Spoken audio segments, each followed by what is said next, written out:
Bonjour à tous et bienvenue sur la clinique. Aujourd'hui, un nouvel opus de la grande série la WWE dans la nuit des temps avec WrestleMania 25 qui a eu lieu le 5 avril 2009, il y a 10 ans. Le show a lieu à Houston devant 72 744 personnes. Ça c'est le chiffre officiel. Le chiffre réel, car ils sont toujours grossis par la WWE chaque année, le chiffre réel, j'ai fait des petites recherches, c'est 61 661 personnes qui ont généré 6,9 millions de dollars en revenus de billetterie sur ce show. Et au niveau des achats, eh bien, WrestleMania 25 a été acheté à 960 000 occasions et aura généré à ce niveau-là, donc les pay-per-view, car à l'époque il n'y avait pas encore le network, 21 millions de dollars de revenus. Ça c'est pour les chiffres, donc maintenant on va passer directement à l'action. Alors dans ce WrestleMania, qu'est-ce qu'on va avoir au programme aujourd'hui? On va avoir un match Extreme Rules entre Jeff et Matt Hardy, on va voir un Money in the Bank, on a le main event entre Triple H et Randy Orton, on a un match à 3 avec John Cena, le Big Show et Edge, et pour couronner le tout, on a un des plus grands combats de toute l'histoire. Pour moi c'est peut-être le plus grand combat, c'est compliqué, vous verrez, je vous le dirai tout à l'heure aussi, c'est compliqué de vraiment mettre un ordre dans le top 5 des meilleurs combats de l'histoire de la WWE, mais pour moi, Undertaker, Shawn Michaels, lors de WrestleMania 25, c'est de très loin un des meilleurs combats de tous les temps qu'il faut voir et revoir. Et 10 ans après, je vous le dis, ça n'a pas pris une ride, c'est quelque chose d'absolument extraordinaire. Le premier combat de la soirée, c'est un Money in the Bank. Donc le Money in the Bank, le premier avait eu lieu à WrestleMania 21, donc 21, 22, 23, 24, c'était le 5e. D'ailleurs, WrestleMania 25, c'était au niveau, marketing, le 25e anniversaire de WrestleMania. Sauf que le 25e anniversaire, on peut pas compter le premier WrestleMania, donc c'était un faux anniversaire, c'était finalement le 24e anniversaire, donc il y avait un petit souci de logique derrière le marketing de la WWE. Le Money in the Bank avec Kofi Kingston, CM Punk, MVP, Fit Finlay, Kane, Shelton Benjamin, Christian et Mark Henry. Un match plutôt sympa qui a duré 14 minutes, mais vraiment sans plus par rapport aux Money in the Bank qui ont précédé WrestleMania 25 ou qui suivront. Où il n'y avait pas vraiment de gros spots ou des trucs complètement tarés, si ce n'est Shelton qui saute du haut de l'échelle.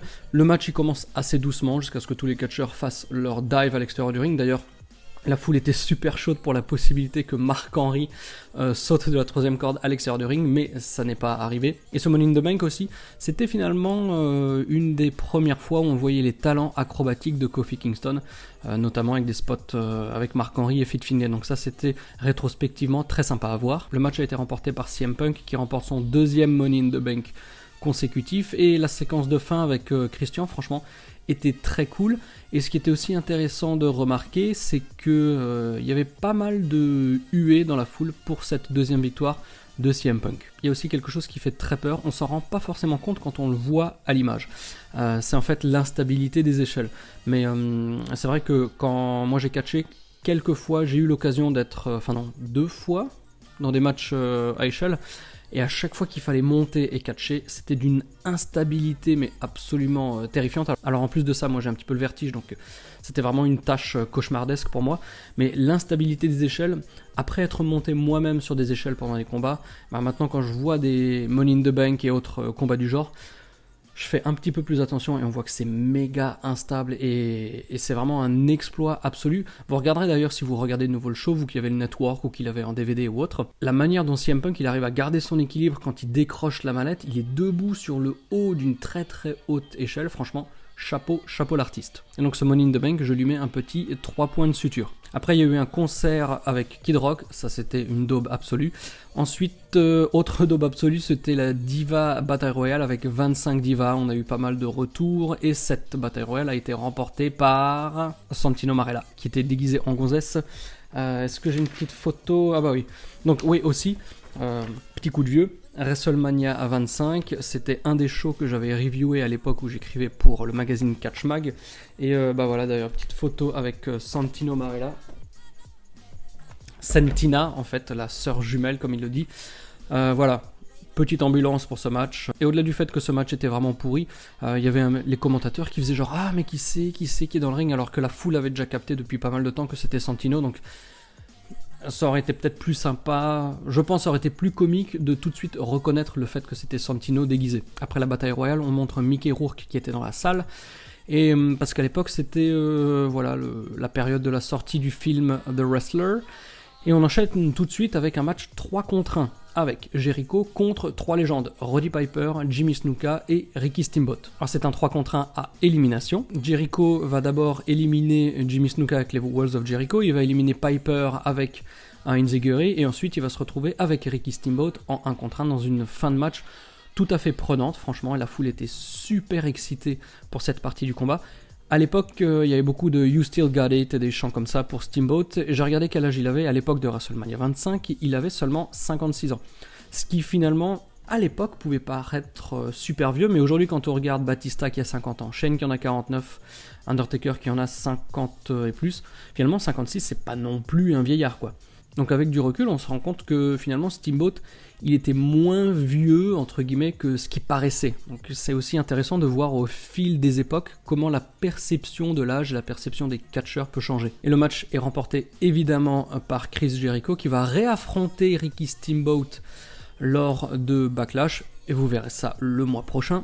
Et de toute évidence, il faut saluer la grande performance, la performance superbement athlétique de Ricky Steamboat qui nous a ramené à une époque, une très vieille époque, et voilà, il n'a pas perdu de toute sa grandeur. Et après le match, Mickey Rourke est arrivé dans le ring pour faire un angle avec Chris Jericho dans lequel finalement, qu'est-ce qui s'est passé? Ouais, il lui met un punch, enfin bref, c'était assez moisi. Et pour ce match et cet angle, j'ai mis une note de 2 points de suture. Ensuite, on enchaîne avec un combat Extreme Rules entre les frères Hardy, Jeff contre Matt. Et j'ai beaucoup aimé ce match, franchement, c'était très agréable.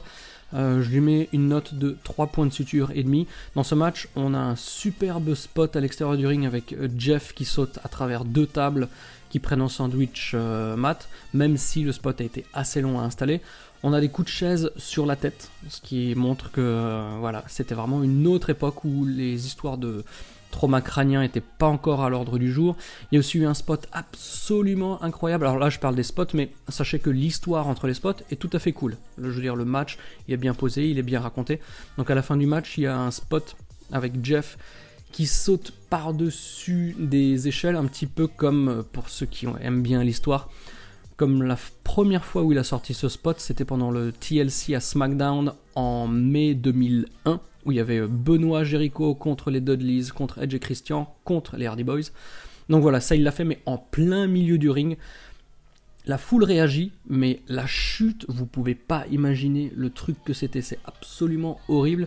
Et la manière dont réagit la foule, j'ai l'impression qu'ils n'ont pas capté à quel point c'était une prise de risque inconsidérée. Et après ce spot, en fait, Matt lui met la tête dans une chaise dépliée et il lui fait le Twist of Fate pour le compte final. On aurait pu franchement avoir un match qui aurait presque pu devenir un classique s'ils avaient fait plus de near fall, parce que là c'est vrai qu'il y a toute l'histoire du match, mais il y a ce qui manque à mes yeux, c'est la manière dont on cherche à gagner le combat, parce qu'il y a peu de tentatives de tomber, et voilà, ça tombe un petit peu, pas de manière abrupte, mais c'est vrai que s'ils avaient poursuivi quelques 2, 3, peut-être 4 minutes de near fall avant d'enchaîner sur les gros spots qui amènent à la fin, là on aurait eu franchement un classique. En parlant de classique, on a la retraite de JBL qui va suivre lors d'un match pour le championnat intercontinental remporté par Rey Mysterio contre JBL en 21 secondes.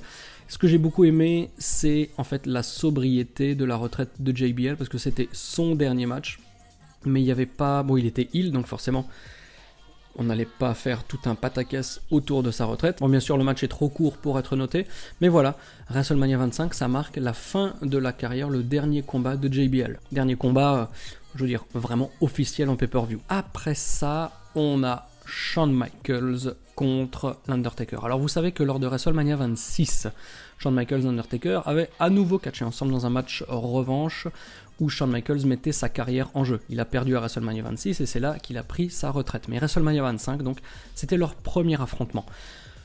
Que dire de ce match? Il faut absolument le regarder. Le match dure 31 minutes. Quand on arrive dans le top 5, c'est difficile. Mais pour moi, c'est un des 5 meilleurs matchs de l'histoire de la WWE. Et j'exagère pas. Je vous le dis tout de suite, j'ai mis 5 points de suture. Pour moi, c'est un match absolument parfait. Alors quand on le compare avec les Triple H Undertaker, Undertaker Shawn Michaels, les autres matchs de l'Undertaker qui ont suivi, on peut le mettre en perspective en se disant que éventuellement celui-ci ne serait pas aussi supérieur que ce que moi je pense aujourd'hui. Mais pourquoi je le pense? Parce qu'en fait, jusqu'alors, l'Undertaker, il était, je crois, donc à 16-0 pour la streak. Donc, il y avait vraiment la streak de l'Undertaker. Sauf que, jusqu'à présent, c'était des matchs toujours qui étaient bons, corrects. Mais le match contre Shawn Michaels à WrestleMania 25, devant donc, 70 000 personnes, c'est le vrai match Undertaker de sa streak à WrestleMania. C'est le premier où il y a des dégagements de finish, il y a eu combien? Il y a eu 2 tombstones, il y a eu un last ride, il y a eu des chokeslams, il y a eu 2 voire 3 switch in music, il y a l'Undertaker qui a frôlé la mort en faisant son topé par-dessus la 3ème corde, et j'exagère pas.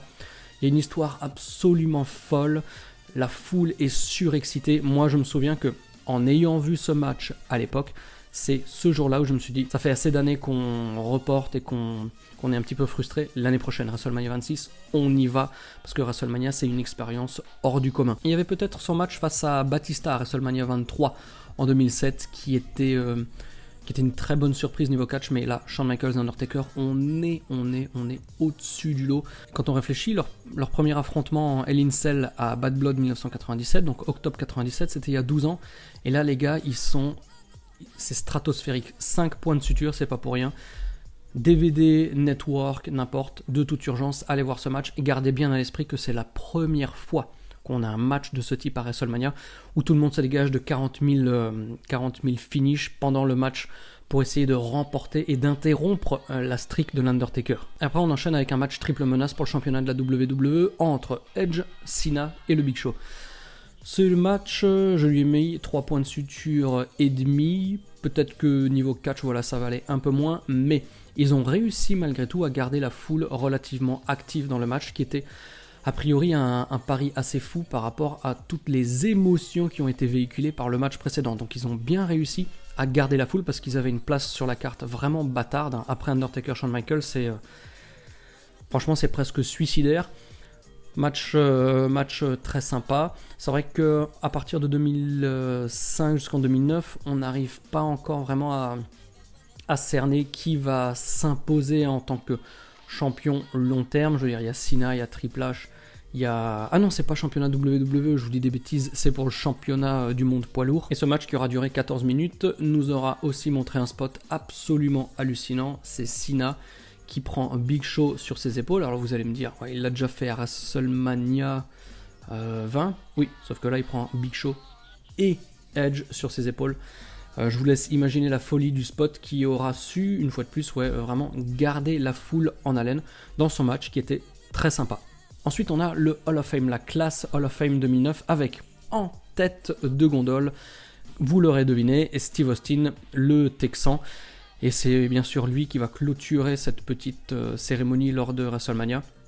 Et là, visuellement, c'est un truc absolument fantastique. Il n'y a pas une personne assise dans la foule. Tout le monde est debout, tout le monde hurle de bonheur, de plaisir, de reconnaissance, d'admiration pour Austin, sa carrière et tout ce qu'il a su apporter à la WWE et à l'univers de la WWE. Bref, c'était un moment super excitant, émouvant, nostalgique, mais toujours ancré dans le présent, parce qu'Austin n'était pas non plus un vieux croulant qui avait disparu depuis longtemps. Donc cette petite pause avant le main event, un super moment. Et après c'est le main event, pour le coup, pour le championnat de la WWE, entre Triple H et Randy Orton. Le match dure 23 minutes, je lui ai mis... Allez, j'ai pas mal hésité. J'ai hésité entre 3 et 3,5.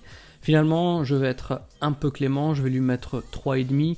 Pourquoi ? Parce que d'une part, je pense qu'il a été blessé bien malgré lui, ce combat, parce qu'il a suivi 2 autres matchs pendant lesquels il y a eu beaucoup d'ambiance.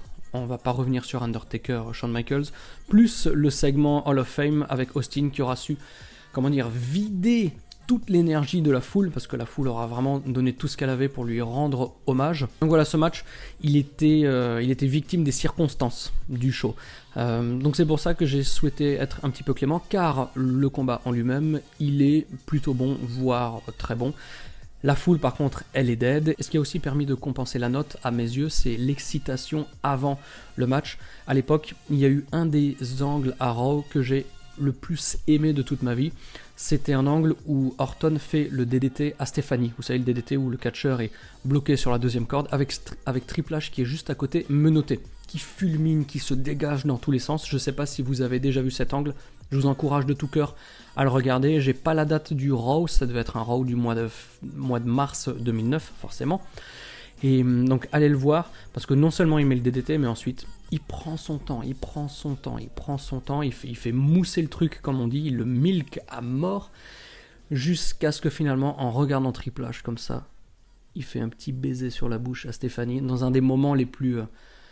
franchement, c'était exceptionnel. Donc, pour la storyline, plus le fait que malheureusement, il y a eu trop de bonnes choses avant ce main event, j'ai essayé d'être un tout petit peu clément pour un main event qui est finalement très sympa et qui est remporté par Triple H pour conclure un WrestleMania 25 qui, 10 ans après, franchement, j'ai passé un très bon moment. C'était pas un WrestleMania absolument délirant, mais il y a eu des choses qui ont eu suffisamment d'impact pour, en tout cas moi personnellement, et Ishtou et Dimitri, que je salue, pour nous faire décider de dire, allez, l'année prochaine WrestleMania 26 Phoenix, on y va. Et depuis, à part une ou deux exceptions, je suis allé à WrestleMania chaque année parce que c'est quelque chose qui dépasse le spectre du catch, c'est un grand spectacle, un truc absolument incroyable. Donc il y a eu Shawn Michaels, Undertaker qui fait qu'il faut absolument voir ce show et que les 60-70 000 personnes présentes ce soir-là ont eu la chance, l'immense chance de vivre un moment absolument unique. On a eu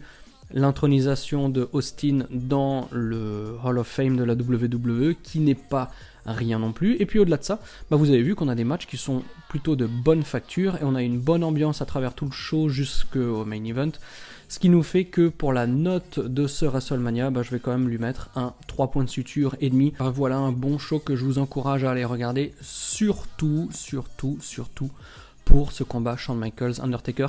Et même si vous voulez juste voir ce match, n'hésitez pas à le regarder. Je pense qu'il y a des DVD ou autres sur lesquels on peut, des collections spéciales sur des catcheurs dans lesquelles on peut retrouver leur combat. Bref, voilà, un très bon moment, un combat, un des meilleurs combats de tous les temps, et puis une bonne grosse ambiance. Merci d'avoir regardé cette review. Moi je vous donne rendez-vous, alors si je dis pas de bêtises, en tout cas pour la WWE dans la nuit des temps, le 25 avril prochain pour Backlash 1999 avec la suite de WrestleMania 15. Je vous mets comme d'habitude bien sûr les liens dans la description si jamais vous n'avez pas vu les précédents épisodes de la WWE dans la nuit des temps, notamment celui d'il y a 3 jours avec WrestleMania 5. Et comme toujours, gardez bien la passion et n'oubliez pas de regarder du catch 24 heures sur 24. Bye bye.